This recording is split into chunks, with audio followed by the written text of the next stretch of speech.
Bible एक वर्ष में। नमस्कार, आप सबका बाइबल एक वर्ष में स्वागत है। आप सब ने जो कदम उठाया है प्रभु के वचन सुनने के लिए, यह हमारे जीवन के अंधेरों को दूर करेंगे और हमें प्रभु के प्रकाश में चलाएंगे। आज हम न्यायकर्ताओं का ग्रंथ का अध्याय 1-2, अय्यूब के ग्रंथ का अध्याय 6 और सुक्ति ग्रंथ का अध्याय 9 सुनेंगे। प्रभु का वचन सुनने से पहले आइए हम ईश्वर से प्रार्थना करें। हे प्रभु, हम आपका वचन सुनने वाले हैं। हमारे मन की आंखें खोलें और हमें आध्यात्मिक प्रज्ञा दें ताकि हम आपको जान सकें और आपके वचन के अनुसार अपना जीवन जिए। यह हम मांगते हैं आपसे प्रभु यीशु के नाम, आमेन। न्यायकर्ताओं का ग्रंथ अध्याय 1। यूदा और सिम्योन। योशुआ की मृत्यु के बाद इस्राएलियों ने प्रभु से पूछा, हम में से कौन सबसे पहले कनानियों से युद्ध करने जाएगा? प्रभु ने उत्तर दिया, यूदा को जाना चाहिए, क्योंकि मैं देश उसके हाथ दूंगा। यूदा ने अपने भाई सिम्योन से कहा, मेरे साथ उस भूभाग में चलो जो मुझे चिट्ठी द्वारा प्राप्त हुआ है। हम कनानियों से युद्ध करें, इसके बाद मैं भी तुम्हारे साथ उस भूभाग में चलूंगा जो चिट्ठी द्वारा तुमको मिला है। इस पर सिमोन उसके साथ चला गया। यूदा ने चढ़ाई की और प्रभु ने कनानियों और परिज्जियों को उनके हाथ दे दिया। उन्होंने उनके 10,000 सैनिकों को बेजेक के पास पराजित किया। वे बेजेक के पास अदोनी बेजेक से मिले और उन्होंने उससे लड़कर कनानियों और परिज्जियों को पराजित किया।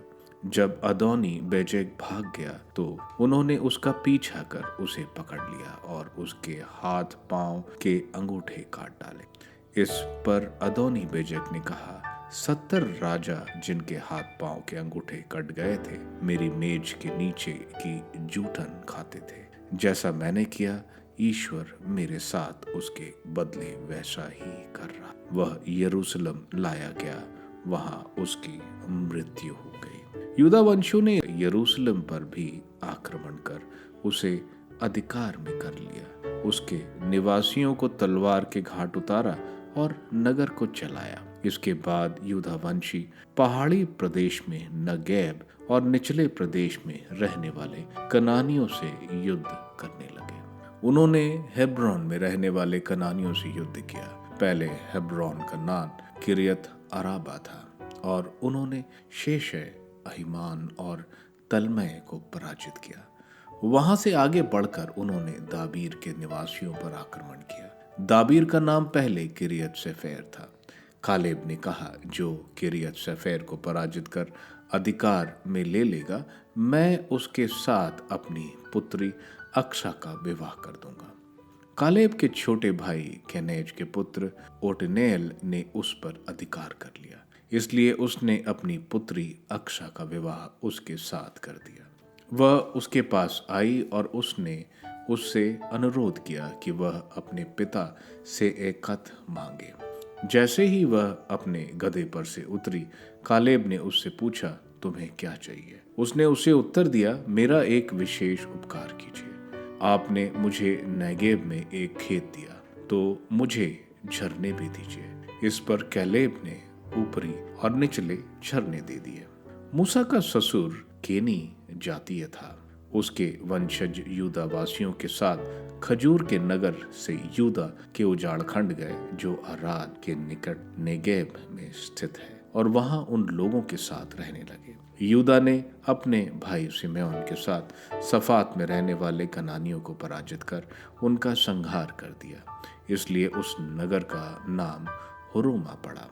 यूदा ने गाजा और उसके निकटवर्ती भूमि, अश्कलोन और उसके निकटवर्ती भूमि तथा एक्रोन और उसके निकटवर्ती भूमि को अधिकार में कर लिया। प्रभु ने यूदा का साथ दिया, इसलिए वह पहाड़ी प्रदेश को अधिकार में कर सका, परंतु वह मैदान के निवासियों को नहीं भगा सका, क्योंकि उनके पास लोहे के रथ थे। जैसी मूसा ने आज्ञा दी थी, कालेब को हेब्रोन दिया गया। उसने वहां से अनाक के तीनों पुत्रों को भगा दिया। बेन्यामीन वंशी यरूशलेम के निवासी यबूसियों को नहीं भगा सके, इसलिए आज तक यबूसी बेन्यामीन के लोगों के साथ यरूशलेम में ही रहते आ रहे हैं। यूसुफ वंशी ने भी बेतेल पर चढ़ाई की, प्रभु उनके साथ था। यूसुफ वंशियों ने बेतेल का भेद लेने के लिए वहां आदमियों को भेजा। पहले उस नगर का नाम लूज था। गुप्तचरों ने एक आदमी को नगर से निकल कर आते देखा और उससे कहा, हमें नगर में घुसने का रास्ता बताओ, इसके बदले हम तुम्हारे साथ अच्छा व्यवहार करेंगे। इस पर उसने उन्हें नगर में पहुंचने का रास्ता बता दिया। उन्होंने नगर अधिकार में किया और उसके निवासियों को तलवार के घाट उतारा, किंतु उस आदमी और उसके सारे परिवार को छोड़ दिया। उस आदमियों ने हित्तियों के देश में जाकर एक नगर बसाया और उसका नाम लूज रखा। आज तक उसका यही नाम है। अन्य वंश मानासे बेतशान और उसके गांवों के निवासियों, तानाक और उसके गांवों के निवासियों, दौर और उसके गांवों के निवासियों, यबाम और उसके गांव के निवासियों तथा मिग्दो और उसके गांव के निवासियों को नहीं भगा सका। कनानी लोग उस प्रांत में रह गए। जैसे जैसे इज़राइल की शक्ति बढ़ती गई, वैसे वैसे वे कनानियों से बेगार लेने लगे, पर उन्हें एकदम भगा सकने में असमर्थ रहे। एफ्रेम गेसर में रहने वाले कनानियों को नहीं भगा सका, इसलिए कनानी लोग गेसर में उनके बीच रह गए। जबलोन, क्रेटोन और नहलोन के निवासियों को नहीं भगा सका। कनानी लोग उनके बीच रह गए, परंतु इज़राइल इन्हें बेगार में लगाते थे। आशोर वंशी अक्रो, सिदोन, अहलाब, अगजीब, हेलवा, अफीक और रहोब के निवासियों को नहीं भगा सके, इसलिए आशोर वंशी वहां रहने वाले कनानियों के बीच बस गए। नफ्ताली बेत शेमेश और बेत अनात के निवासियों को नहीं भगा सके, वे वहां रहने वाले कनानियों के बीच बस गए, परंतु वे बेत शेमेश और बेत अनात के निवासियों को बेगैर में लगाते थे। अमोरियों ने दान वंशियों को पहाड़ी प्रदेश में भगा दिया और उन्हें निचले मैदान में नहीं रहने। अमोरी हर हरेस, अयालोन और शाबलीम में रह गए, पर यूसुफ वंशी प्रबल हो गए और उन्हें बेगैर में लगाते थे। अमोरियों का देश अक्रबीम की घाटी से सेला और उसके आगे तक फैला था। न्यायकर्ताओं का ग्रंथ अध्याय 2।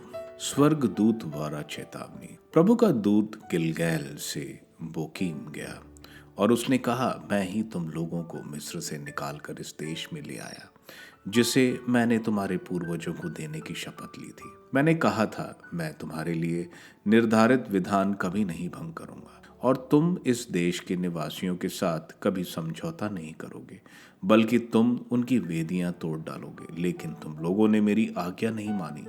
यह तुमने क्या किया है? अब मैं यह कहता हूँ कि मैं उन लोगों को तुम्हारे सामने से नहीं भगाऊंगा, बल्कि वे तुम्हारे विरोधी हो जाएंगे और उनके देवता तुम्हें अपने जाल में फंसाएंगे। जब प्रभु के दूत ने इजरायलियों से यह कहा तो लोग ऊंचे स्वर से रोने लगे, इसलिए उस स्थान का नाम बोकीम पड़ गया।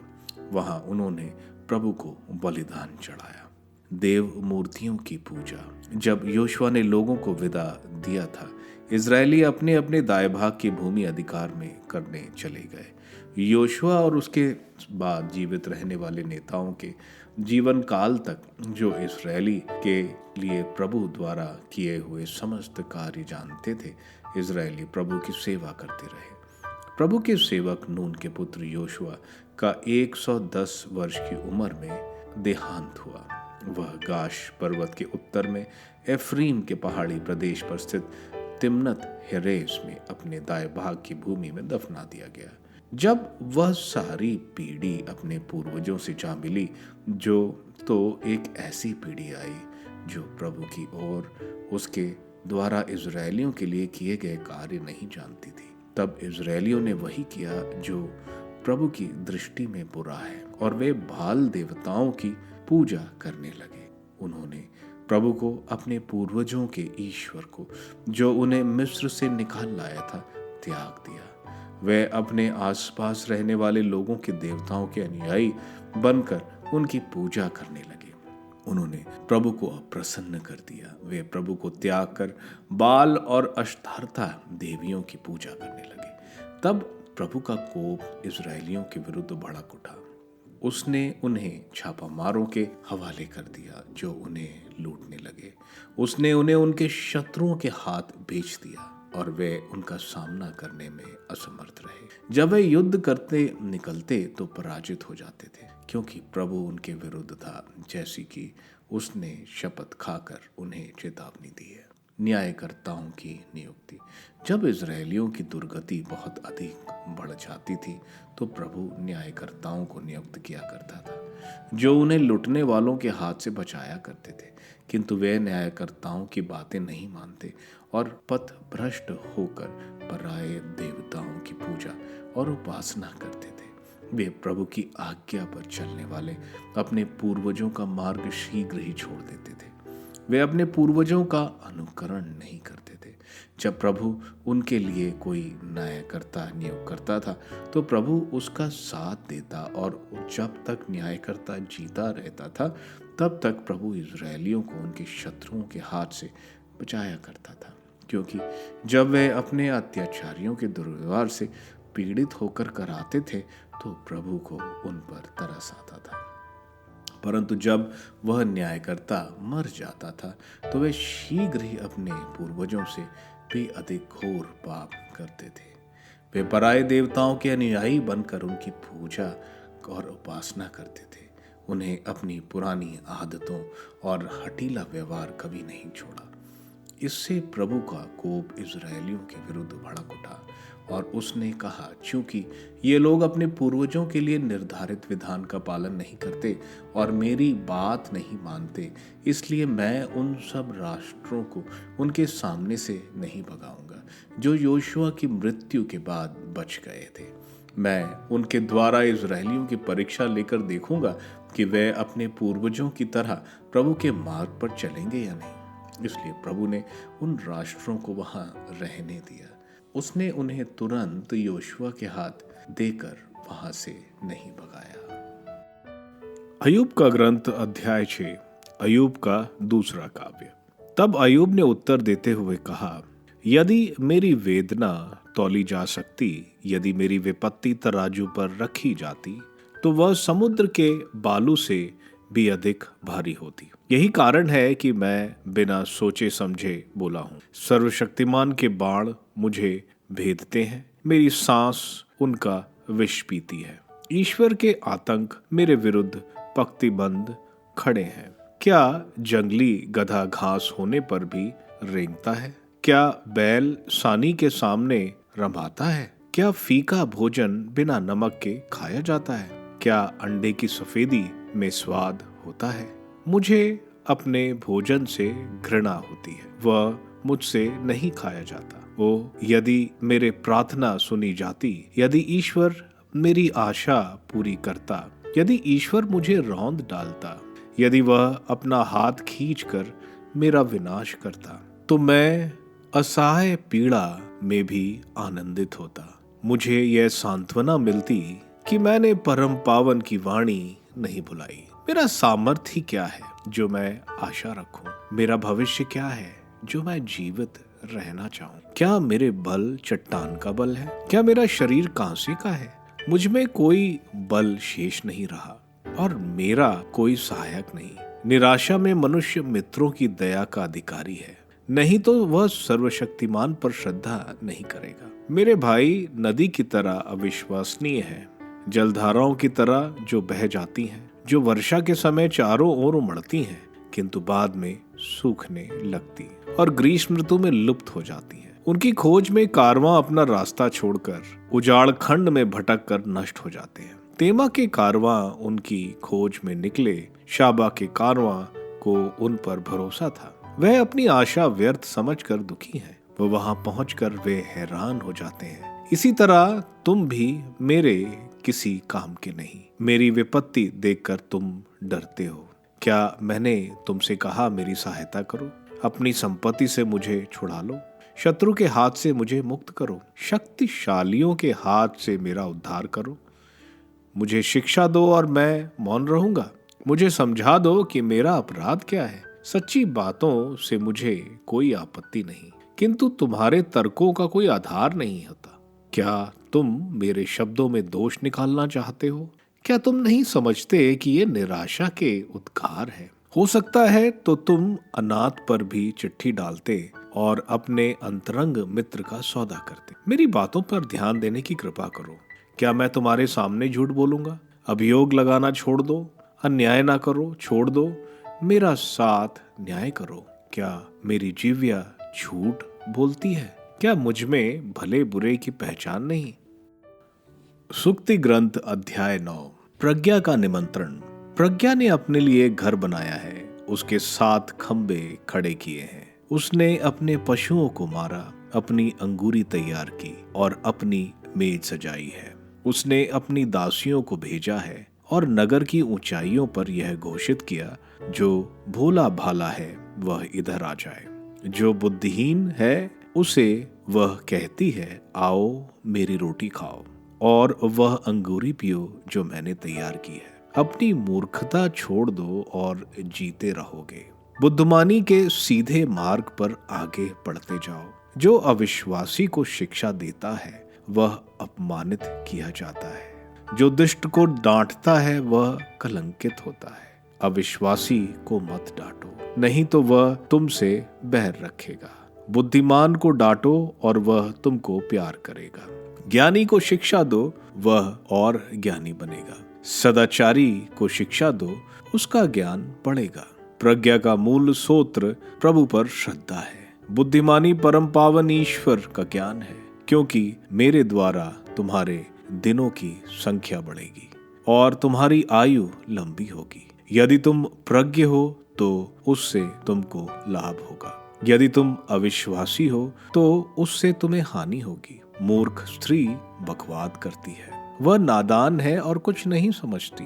वह अपने घर के द्वार पर, नगर के ऊंचे स्थानों पर बैठकर उधर गुजरने वालों को पुकारती है, जो सीधे आगे बढ़ना चाहते हैं। जो भोला भाला है वह मेरे यहाँ आए। जो नासमझ है वह उनसे यह कहती है, चोरी का जाल मीठा है, छिप कर खाए हुए व्यंजन स्वादिष्ट है, किंतु वे नहीं जानते कि वहां प्रेतों का वास है और उसके अतिथि अधिलोक में पड़े हैं। आज हमने न्यायकर्ताओं जजेस के ग्रंथ का अध्याय 1 और 2 सुना। न्यायकर्ता का ग्रंथ एक ऐतिहासिक ग्रंथ है।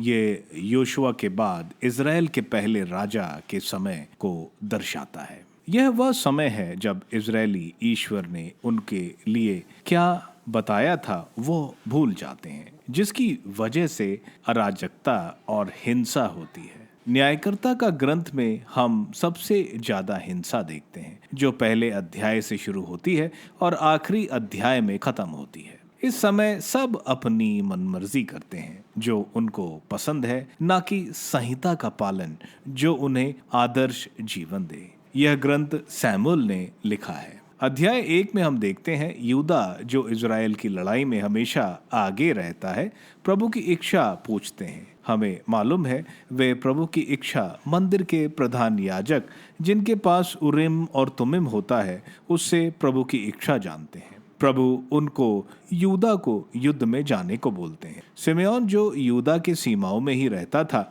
वह भी यूदा के साथ युद्ध में जाते हैं। वे बेजेक में कानानियों और पेरियोजियों की सेना के साथ और राजा अदोनी बेजेक को हराते हैं और उसके हाथ और पैर के अंगूठे काट देते हैं। हम देखते हैं यूदा हेब्रोन पर कब्जा करता है। हेब्रोन बड़ी महत्वपूर्ण जगह है क्योंकि यहाँ इब्राहिम और सारा की कब्र है। हम देखते हैं कैलेब बोलता है कि जो भी किरियात सेफर का कब्जा करेगा उसकी शादी वो अपनी बेटी से कर देगा। उथनैल उस पर कब्जा करता है और कैलेब की बेटी के साथ शादी करता है। उतनैल, हम आगे देखेंगे, इज़राइल का पहला न्यायकर्ता बनेगा। हम देखते हैं यूदा की विजय गाजा, एश्कलोन और एक्रोन पर। और आगे हम देखते हैं प्रभु ने उनको बताया था कि इन कनानी और अन्य जातियों को अपने बीच से भगा देंगे नहीं तो वे तुम्हारे लिए नासूर बन जाएंगे। लेकिन वे ऐसा नहीं करते। हम देखते हैं बेंजामिन यबूसियों को जो यरूशलेम में रहते थे उनको भगा नहीं पाए। इसी तरह बाकी कुल भी अपने अपने इलाके के कनानियों को भगा नहीं पाए। ये अन्य जातियां इनके बीच में रहते थे। इस तरह वे प्रभु के बताए रास्ते पर नहीं चलते। अध्याय 2 में हम देखते हैं प्रभु के दूत, जिनको हम प्रभु यीशु मानव अवतार से पहले का मानते हैं, क्योंकि दूत ईश्वर की बात प्रकट करता है। लेकिन यहाँ हम देखते हैं बोला जा रहा है कि मैं, ना कि ईश्वर ने। हम देखते हैं दूत गिलगैल से बेतेल आए। वे उनको बता रहे हैं कि तुमने मेरा अनुबंध तोड़ा है। उन्होंने प्रभु की आज्ञा तोड़ी है। उन्होंने अन्य जातियों की वेदी नहीं तोड़ी, और जिनको ईश्वर ने बोला था कि अन्य जातियों के साथ तुम्हारा कोई लेना देना नहीं होना चाहिए, इजरायलियों ने उनके साथ रिश्ता बनाया है। इसलिए प्रभु बोलते हैं कि मैं अब अन्य जातियों को नहीं भगाऊंगा। वे इजरायलियों का शोषण करेंगे और उनके नकली भगवान इजरायलियों के लिए नासूर बन जाएंगे। इस पर इजरायली विलाप करते हैं, लेकिन यह सच्चा पछतावा नहीं था, क्योंकि वे फिर पाप में गिरते हैं। आगे हम देखते हैं इजरायली प्रभु के प्रति वफादार नहीं रहते। वे बाल, जो कनानियों के मुख्य देवता थे, उनकी आराधना करते हैं। बाल प्रकृति यानी सूर्य, बारिश, उपजाऊपन और युद्ध का देवता था। बाल की पत्नी एश्तरेत थी, जो उपजाऊ यानी फर्टिलिटी की देवी थी। इनकी पूजा के दौरान ये घृणित यौन संबंध करते थे, जिससे ये देवी और देवता खुश हो जाया करते थे और उनको अच्छी फसल देते थे।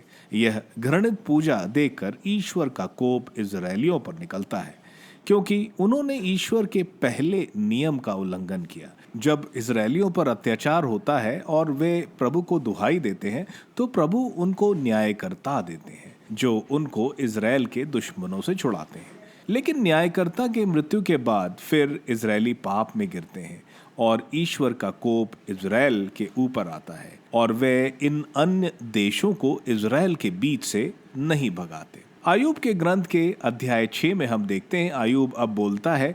इससे पहले एलिफाज उसका दोस्त था।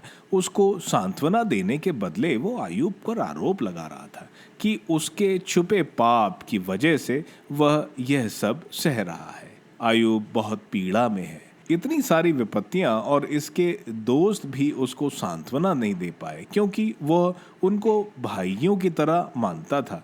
उनका इस तरह से कहना उसको दुखी करता है। इस पीड़ा से वह कह रहा है कि अच्छा होता ईश्वर मुझे मृत्यु दे देते। वह यहाँ कहीं आत्महत्या की बात नहीं कर रहा है, लेकिन वह इस पीड़ा की वजह से ईश्वर से कह रहा है। वो बोल रहा है कि वो निर्दोष है। अगर उसके दोस्तों को कोई पाप दिखाई देता है तो वो उसको बताएं और दिखाएं। आयूब के दुख उसको उसके विश्वास से हिलाते हुए हमें दिखाई दे रहा है। सुक्ति ग्रंथ के अध्याय 9 में हम देखते हैं प्रज्ञा हमारे जीवन में कितना महत्व रखता है हमारी जिंदगियों में। इसलिए हमारे जीवन के निर्णय बहुत महत्व रखते हैं। अगर हम गलती समझते हैं और प्रज्ञा को गले लगाते हैं तो हमारा जीवन समृद्धशाली होगा। ईश्वर पर श्रद्धा या डर प्रज्ञा की शुरुआत है, यानी the fear of the Lord is the beginning of wisdom.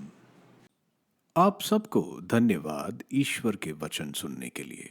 मैं आपसे विनती करता हूं कि आप बाइबल एक वर्ष में को दूसरों के साथ शेयर करें, क्योंकि प्रभु का वचन स्वयं प्रभु यीशु है।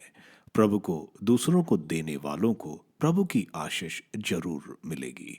मैं आप सबका बड़ी बेसब्री से कल इंतजार करूंगा। धन्यवाद।